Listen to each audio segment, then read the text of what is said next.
करो। देखिए बेटा, इसमें वर्कशीट नंबर बेटा साफ नजर आ रही होगी आपको। कौन सी वर्कशीट है बेटा? हाइट एंड डिस्टेंस की है सर 66। 66 वर्कशीट है। हाइट एंड डिस्टेंस में भी शायद चौथी वर्कशीट है आपकी, है ना? हमने 3 वर्कशीट इसके अंदर कर चुके ऑलरेडी। तो ये ट्रिग्नोमेट्री का वो पार्ट है जो आपके टर्म 2 में आएगा। ठीक है, टर्म 2 में आने वाला पार्ट है आपका ये। तो देखिए, मैं एग्जांपल्स भी आपको याद है सारे कराता हूँ और एक्सरसाइज भी पूरी कराता हूँ। याद है नहीं? आप पिछली वर्कशीट खोल के देखेंगे तो आपको सारे एग्जांपल, सारी वर्कशीट्स मिलेंगी, सोल्ड अनसोल्ड क्वेश्चन दोनों। तो मैंने क्वेश्चन यहां से लिख लिया बेटा। ये देखिए क्वेश्चन अब आपके सामने है। क्वेश्चन क्लियर दिखाई दे रहा है बेटा? ये बताइए, बताइए बेटा, क्वेश्चन क्लियर दिखाई दे रहा है? Yes sir. ठीक है, गुड। तो अब पढ़ेगा कौन बेटा क्वेश्चन? विशाल तुम हो क्लास में? वंश क्वेश्चन पढ़ो बेटा। वंश आवाज नहीं आई बेटा, क्वेश्चन पढ़ो। नहीं पढ़ना चाहते? बिलाल आप पढ़ दो बेटा। The angle of the element of the top of a bending element नहीं, elevation. The angle of elevation of elevation. Top of building. तो यानी कि बिल्डिंग है, मैंने यहाँ पे हॉरिजॉन्टल लाइन ग्राउंड के लिए बना ली और एक बिल्डिंग बना ली यहाँ पे। ठीक है जी, बिल्डिंग बन गई। बिल्डिंग सीधी खड़ी होगी जो परपेंडिकुलर होगा एक्स एक्सिस से, मतलब सॉरी से ग्राउंड से, है ना? ग्राउंड से बिल्डिंग। अब यहाँ पे साफ दिख रहा है, पढ़ रहा है elevation of top of a building from the foot of a tower. तो फुट ऑफ अ टावर, एक टावर बना लेते हैं। अभी मुझे पता नहीं कौन सी बड़ी है, मैंने टावर यहाँ पे ड्रॉ कर ली। ये टावर मान ली थी मैंने, ये बिल्डिंग मानी थी, अभी पता नहीं कौन तो ये कहता है the elevation of top of a building from foot of a tower. मान लीजिए फुट ऑफ टावर मैं लिया, ऐसे एलिवेशन दिखा, तो पहले सामने देखूंगा उनको हॉरिजॉन्टल, और फिर कैसे देखूंगा उसके टॉप को। ये रहा इसका टॉप, किसका? बिल्डिंग का। और यहाँ से मैंने एक एंगल ऑफ एलिवेशन बना दिया। ये तो तुम्हारा हो गया, बिल्डिंग मानी थी मैंने और ये टावर मानी थी। ठीक है, 30 डिग्री, ये 30 डिग्री है। बात समझ में यहाँ तक है नहीं?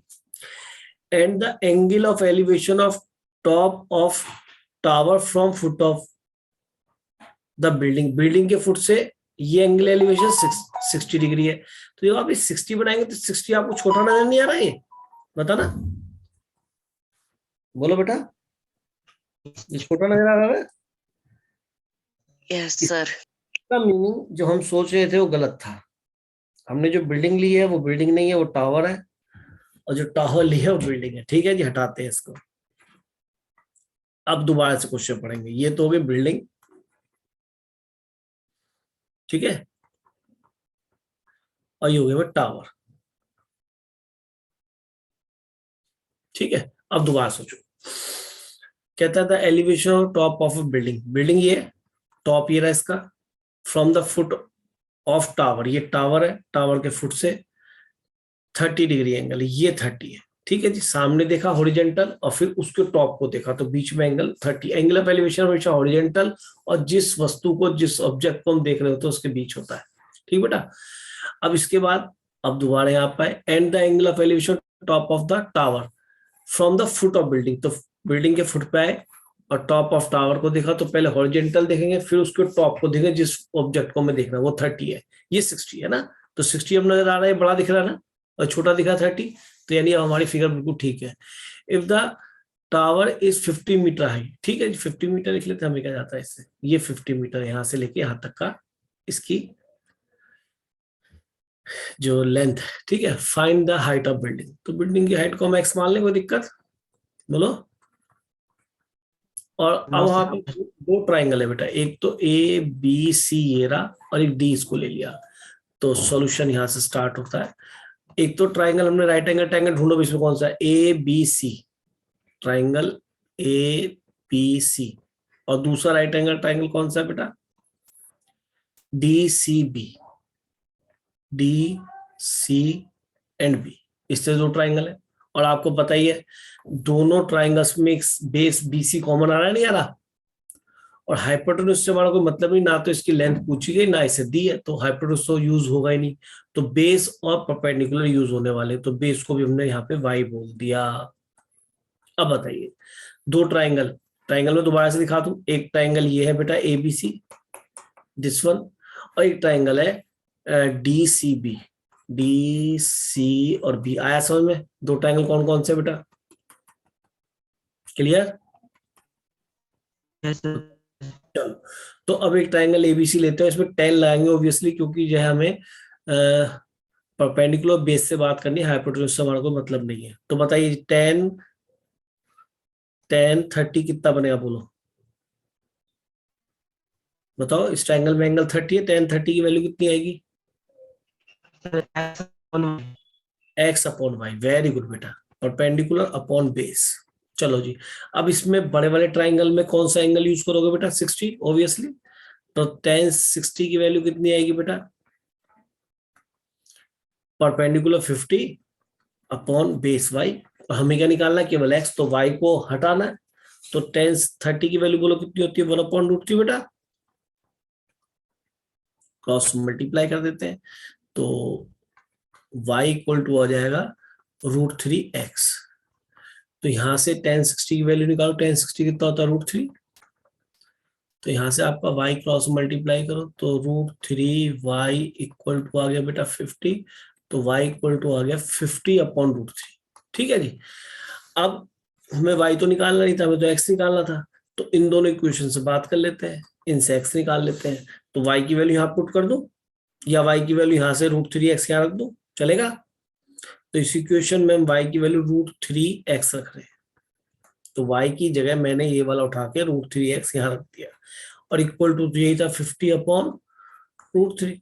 फिर क्रॉस मल्टीप्लाई करा, तो √3 इंटू √3 क्या बन जाएगा बेटा, बताओ? √3 इंटू √3 क्या होता है बच्चों? 3। Very good. तो x की वैल्यू यहाँ मल्टीप्लाई हो रहा, तो x इक्वल 50/3 आ जाएगा। ठीक है, तो ये हमारा आंसर होना चाहिए इतना मीटर। चेक करें आंसर इसको बेटा पीछे। Yes, sir. देखो 50/3 दिख रहा है आपको सभी को, ये ना देखो आंसर दिख गया, ये आ रहा है। Yes, sir. यस अब आप एक काम कीजिए, इसका स्क्रीनशॉट ले लीजिए सेम, सर ले लिया। ठीक है, और इसको आप ग्रुप पे भी डाल देना, ताकि और बच्चे पढ़ लें जो मीटिंग अटेंड नहीं कर पाए, और आपकी ओके सर। पीपीटी अपने आप ही तैयार हो जाएगी, पूरा एग्जाम्पल पहले। ठीक है, वर्कशीट कौन सी थी ये? सर 66। Worksheet number 66। अब दोबारा ले ले बेटा स्क्रीनशॉट, ताकि बिल्कुल याद भी रहे कि वर्कशीट नंबर 66 चल रही है। ठीक सर है, ले लिया, सर ले लिया। ग्रुप पे डाल देना इसको। तो हम प्रीवियस पेज से फिर आते, तो पहला एग्जाम्पल बेटा मैंने आपका कंप्लीट कराया। अब मैं आता हूँ एग्जाम्पल नंबर 2 पे। ठीक, ये बहुत ही इंपॉर्टेंट एग्जाम्पल है, और क्लास बोर्ड में कई बार आता है बेटा, क्लास वाले एग्जाम में भी आता है, बोर्ड के एग्जाम में भी आता है, बहुत ही इंपॉर्टेंट एग्जाम्पल है। ठीक, देखिए अब इसमें थोड़ी सी चालाकी दिखानी होती है इस क्वेश्चन में। क्वेश्चन आपको स्क्रीन पे नजर आ गया बेटा बिल्कुल अच्छी तरीके से? सुजीत नागर आज आप क्लास में आए? Very sir good. यार कैसा लग रहा है सुजीत नागर क्लास में आके बेटा? नहीं बताएंगे। विशाल करोड़ी, क्लास समझ में आ रही बेटा? Yes sir. चलो, कुछ तो फायदा हो रहा है नहीं, या नहीं? क्लियर ना बिल्कुल? हो रहा है। वेरी गुड बेटा। The angle of elevation of top of A tower. तो सबसे पहले आप अपनी ग्राउंड बना लीजिए, ग्राउंड बना लिया, एक टावर बना लीजिए। टावर को हम दूसरे कलर से ले लेते हैं, this is your tower.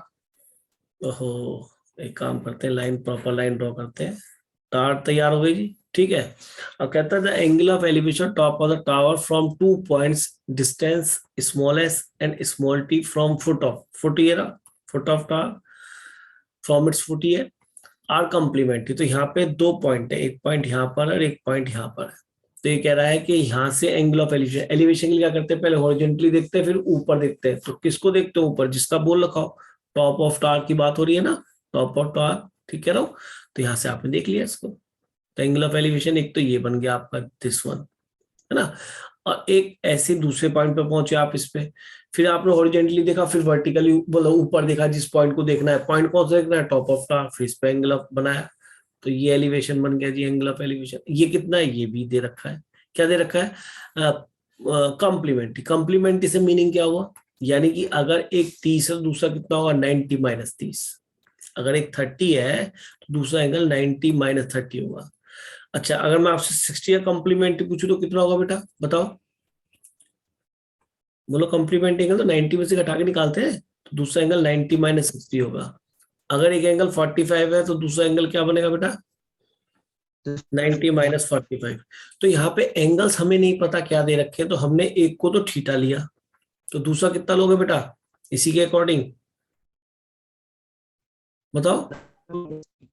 90 minus theta. Very good बेटा, बहुत बढ़िया, 90 माइनस थीटा। अच्छा, आपको बच्चा कहे जी आपने थीटा इधर क्यों लिया, इधर ले लेते, उससे भी कोई फर्क नहीं पड़ता बेटा। आप यहाँ थीटा मानते अगर इसको, तो ये वाला 90 माइनस थीटा बन जाता। क्लियर बात या नहीं, यहाँ तक कोई डाउट?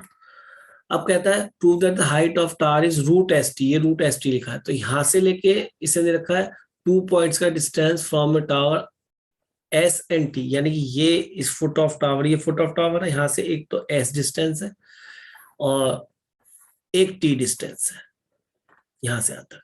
पहले बताओ ये बात समझ में आई है बेटा?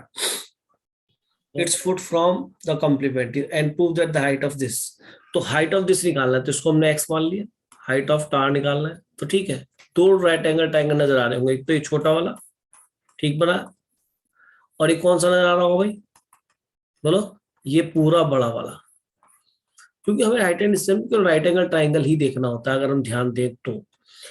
अब हमने यहाँ पे इनके नेमिंग कर दी, ए बी सी और डी, फिर हमने ट्राइंगल लिया। इन राइट एंगल ट्राइंगल कौन कौन सा लूं, ए बी सी, एक तो ए बी सी काम करेगा बेटा, एंड और राइट एंगल ट्राइंगल कौन सा लूंगा, A B D, A B D. अगर आप शुरू की चारों वीडियो देखें तो हाइट एंड डिस्टेंस आपको शुरू से बिल्कुल समझ में आ जाएगा, मैंने सारे वर्कशीट कराई है इस तरह से आपके एनसीईआरटी के में। ये क्वेश्चन सेम दे रखा है, लास्ट क्वेश्चन है एक्सरसाइज का, वो डिस्टेंस ए और बी दे रखी है और आंसर उसका रूट ए बी आ रहा है।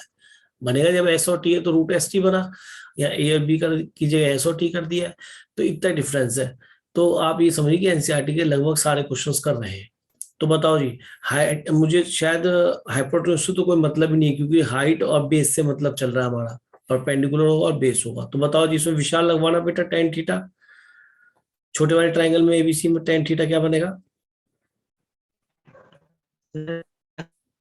X upon perpendicular upon S, और इस बड़े बड़े ट्राइंगल में tan क्या बनेगा, एंगल कौन काम कर रहा है बेटा, एंगल क्या है इसमें 90 माइनस थीटा, तो ये क्या आएगा परपेंडिकुलर तो एक्स ही रहेगा, और बेस क्या बन जाएगा पूरा पूरा टी।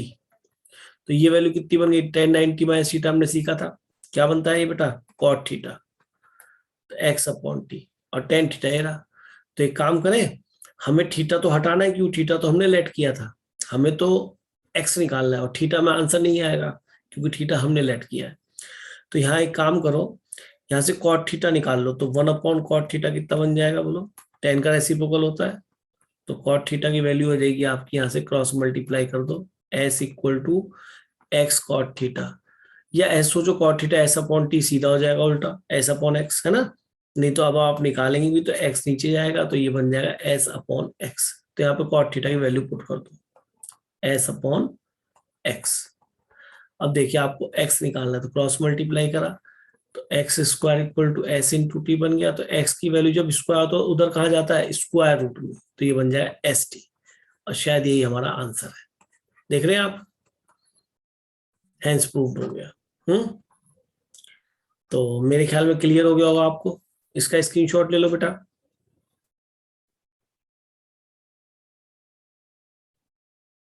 ले लिया बेटा इसका स्क्रीनशॉट? यस सर, ले लिया। चलिए गुड। तो नेक्स्ट क्वेश्चन करें अब। देखिए दोनों मैंने आपके एग्जांपल्स करा दिए, ठीक है। अब हम आते हैं एक्सरसाइज में, 2 क्वेश्चन दे रखे हैं, इनको भी देख लीजिए। वैसे तो मेरे हिसाब से आप कर लेंगे, अब कोई दिक्कत आने की नहीं है, पर फिर भी मैं आपको करा देता हूँ ताकि पूरी ही की पूरी वर्कशीट आपकी सॉल्व हो जाए। बिल्कुल सेम ही क्वेश्चन है ये भी, कोई इनमें खास नयापन नहीं है। इससे पहले जो भी हमने वर्कशीट में क्वेश्चंस करे थे वो बिल्कुल ऐसे ही थे। अब देखें जी क्वेश्चन। हाँ जी, सॉल्यूशन पहले पढ़ लेता हूं क्या कह रहा है question. There is a small island in the middle of a 100 metre wide river. एक रिवर है जो कि 100 मीटर वाइड है। तो यहां से यहां तक हमने रिवर ले ली, ए और बी, ये 100 मीटर वाइड है रिवर, यहां से आता है, कोई दिक्कत बेटा यहां तक। And a tall tree stand on island, मैंने आइसलैंड कहीं भी मान लिया, यहाँ पे एक टॉल ट्री खड़ा हुआ है जो कि 100 मीटर है। ठीक है जी, 100 मीटर एक टॉल ट्री खड़ा कर दिया हमने यहाँ पे। 100 मीटर तो इतना ही हुआ लगभग, तो थोड़ा सा और बड़ा कर लो, कोई दिक्कत नहीं। चलो ये टॉल ट्री खड़ा हो गया हमारा है।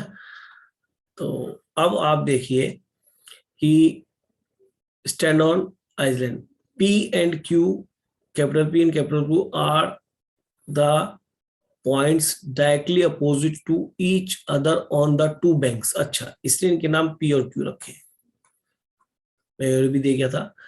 And in a line with the tree, line with the tree में वो P और Q दो पॉइंट है। If the elevation of the top of tree from P 30 है और फ्रॉम Q 45 है, तो कहां से ज्यादा दिख रहा है एलिवेशन? Q से। तो हमें इसको Q मानना पड़ेगा, इसको P। क्यों? अभी आपके देखो सामने आ जाएगी ये वाली बात। देखो बेटा, इसको मैंने Q कहा, इसको मैंने P किया। क्यों? क्यों एलिवेशन अगर ज्यादा है तो इसका मतलब आपको गर्दन को ज्यादा ऊपर करना पड़ेगा, तो यानी उस बिल्डिंग के आप ज्यादा पास होंगे। देखो बेटा, आप इसके ज्यादा पास है तो आपका एंगल ऑफ एलिवेशन बड़ा बना 45, और जब आप ज्यादा दूर है बिल्डिंग के से तो दूर गए तो आपको कम गर्दन उठानी पड़ेगी, तो एलिवेशन क्या बनेगा? थोड़ा कम बनेगा। तो ये तो बना बेटा जी आपका 45, और ये कितना बना बेटा आपका 30 डिग्री।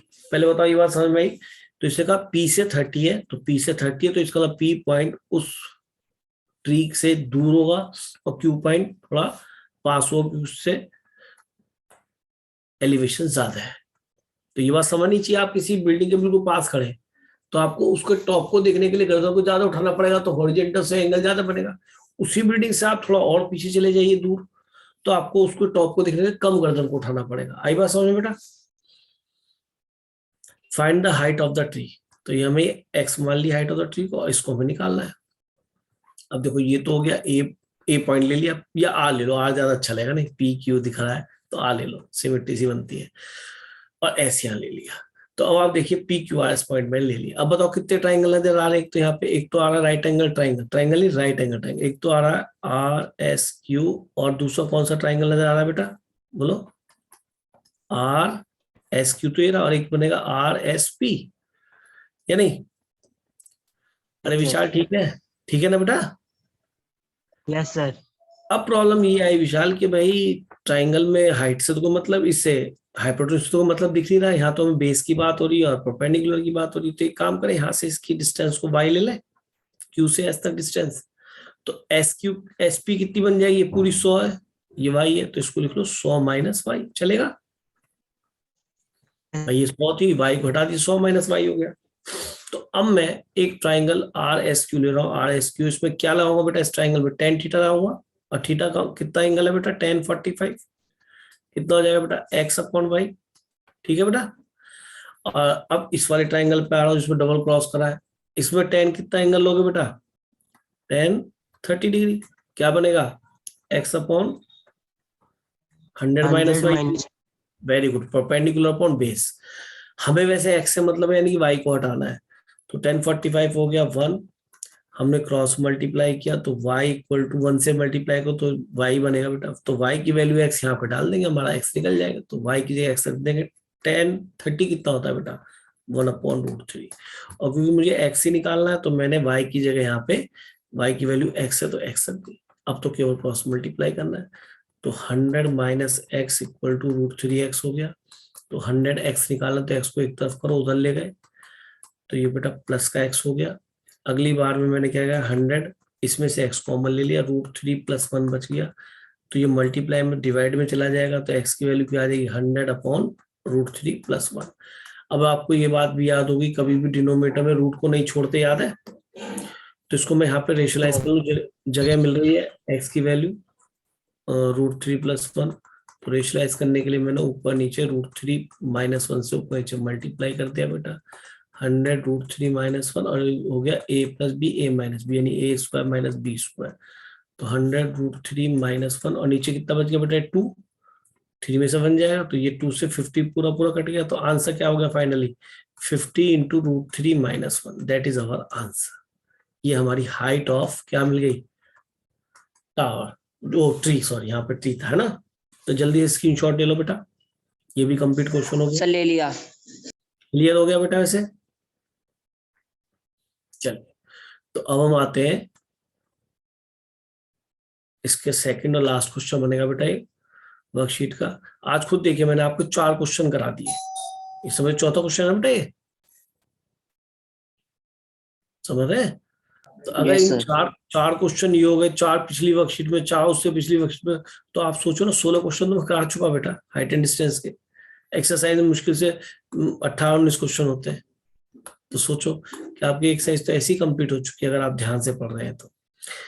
सॉल्यूशन कहता है क्वेश्चन में, find the height of a tree when it is found that on walking away 20 metre from it, यानी 20 मीटर फ्रॉम इट, इससे भगे, इन हॉरिजॉन्टल लाइन में इससे 20 मीटर दूर भगे, थ्रू इट्स बेस। ठीक है जी, कोई बात नहीं, हमने पहले ग्राउंड बनाया, फिर हमने यहाँ ट्री बनाया, ट्री को दूसरे कलर से बना लेते हैं, हमारा ट्री ग्राउंड पे 90 डिग्री बना के खड़ा होगा, और इससे ट्री से 20 metre away in horizontal line through it base, the angle of elevation of its top changes from 60 to 30। तो लैंग्वेज थोड़ी जाके बदल गई, अब फिर ध्यान से पढ़ना पड़ेगा, यानी 2 एंगल ऑफ एलिवेशन बने।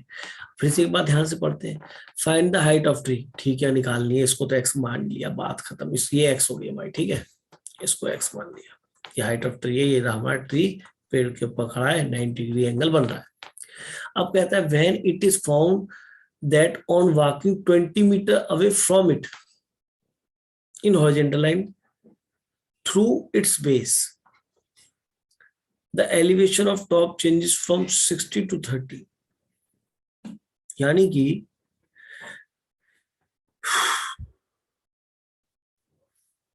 अगर यहाँ पे 2 पॉइंट इससे से लिए जाए,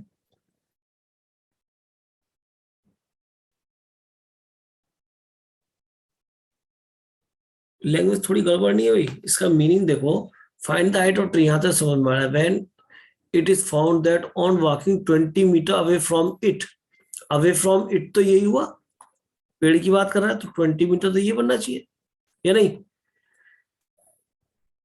from it in a horizontal line through its base, through its base से, चलो ठीक है, the elevation of top changes from 60 to 30, पहले 60 था, ठीक है, हम यहाँ पे खड़े थे पास में, अब इससे हम 20 मीटर अवे गए, तो 20 मीटर ये नहीं होना चाहिए, तो 20 मीटर मेरे हिसाब से ये वाली डिस्टेंस होनी चाहिए, 20 मीटर अवे।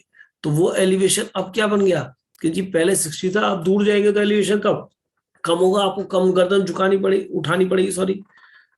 तो ये थोड़ी लैंग्वेज में तो गड़बड़ लग रही है मुझे, ये पहला 60 एंगल बना और अब बना है 30 एंगल, तो इससे कुछ यहाँ पे चेंज करना चाहिए था मेरे हिसाब से, ये 20 मीटर अवे फ्रॉम इट, यानी से ये कहना चाहिए था find the height of tree, ठीक है, when it is found that on walking 20 metre away from it, यानी फ्रॉम इट थोड़ा इससे 20 मीटर चले, नहीं, in a horizontal line through its base, आप यहाँ कहीं हॉरिजॉन्टल लाइन पे खड़े हो थ्रू इट्स बेस से, the elevation of top changes from 60 to 30, यहाँ पे खड़े थे, इससे 20 मीटर अवे चले, इससे दूर, पास नहीं गए इसके, इधर बेस की तरफ नहीं चले, इधर चले 20 मीटर, तो आपका एंगल ऑफ एलिवेशन 60 से कम होके 30 रह गया, ये कहना चाह रहा है वो, ठीक है जी। तो कहता है find the height of the tower, ठीक है, इसको वाइलेट कर लीजिए, यहां से यहां तक नेमिंग कर दूं बेटा सबके, से A B C and D, ये ले लिए। अब 2 राइट एंगल ट्रायंगल नजर आ रहे हैं, बताए कौन कौन बच्चा, कोई बच्चा बताएगा राइट एंगल ट्रायंगल पहला कौन सा नजर आ रहा है आपको इसमें? ABC, ABC, very good. और दूसरा राइट एंगल ट्रायंगल कौन सा नजर आ रहा है बेटा? ABD, बहुत बढ़िया बेटा, वेरी गुड। तो जरा इसमें 1060 अप्लाई करो जरा। 1060 कितना बनेगा इसमें बोलो? x upon Y. y, very good बेटा। और इसमें 1030 अप्लाई करो, क्या बनेगा बेटा बड़े वाले ट्राइंगल में? y अपॉन x प्लस, नहीं x upon, sorry sorry sorry sorry sorry sorry, x upon क्या लिखूं बताओ? 20 plus Y. अरे बहुत बढ़िया, कौन बोल रहा है? विशाल। Yes, sir. वेरी गुड बेटा। अब क्रॉस मल्टीप्लाई कर दो। अच्छा ये ध्यान रखना, मुझे एक्स फाइंड करना, हाइट ऑफ टावर, तो इसको 1060 की वैल्यू तो √3 रख दो और इस y को इधर मल्टीप्लाई कर दो, ठीक है? तो हमें यहाँ से y एलिमिनेट करना है और x की वैल्यू निकालनी है। कोई बात नहीं, बाद में देखें। 1030 हो गया 1/√3, इसको भी क्रॉस मल्टीप्लाई कर लीजिए। 20 प्लस y, ये तो 1 से मल्टीप्लाई होगा, ये √3 से मल्टीप्लाई करो, √3x। अब एक काम करते हैं, यहां से y की वैल्यू निकालते हैं, कितनी मिलेगी? √3x माइनस 20 को उधर लेंगे और ये y की वैल्यू कहाँ पुट कर दूं बेटा? यहाँ पुट कर दूं, लिख दूं यहाँ पे। तो √3 y की जगह मैं क्या लिखने वाला हूँ यहाँ से बोलो? √3x minus 20 is equal to x। तो y तो मुझे हटाना था, मैंने हटा दिया, x की वैल्यू निकालनी है। तो इसको अंदर मल्टीप्लाई, √3 से मल्टीप्लाई होगा, इससे मल्टीप्लाई होगा, तो √3 √3 3 हो जाएगा, minus 20 √3 is equal to x। अब x निकालना है तो इसको इधर ले आओ, 3x माइनस x, और उसको राइट में ले जाओ, 20 √3। तो 2x इक्वल टू आ गया 20 √3। तो x 2 को नीचे ले जाएंगे बेटा, अपॉन 2, तो x की वैल्यू आ गई बेटा, यहां लिखता हूं 10 √3, that is the height of, metre लिख लो, हाइट ऑफ क्या? Tree, obviously. क्लियर हुआ बेटा? क्लियर है Yes, बच्चे? sir. तो इसका भी स्क्रीनशॉट ले लीजिए आप। यहाँ पे लिख दूं वर्कशीट पहले? वर्कशीट कौन सी दी हुई? Yes, 66. 66। तो आपको ध्यान रहेगा कि मैंने आपको सारे एग्जांपल्स भी करा दिए और सारे क्वेश्चंस भी करा दिए इस वर्कशीट के बेटा, ठीक है? Okay, sir. क्लियर है बेटा? कोई दिक्कत तो नहीं? No, sir. तो अच्छा, वैक्सीन किसके बच्चे ने लगवा ली भाई? बेटा इसको म्यूट करो। वैक्सीन किसने लगवा ली बताओ? Sir, मैंने विशाल. नाम बताओ यार।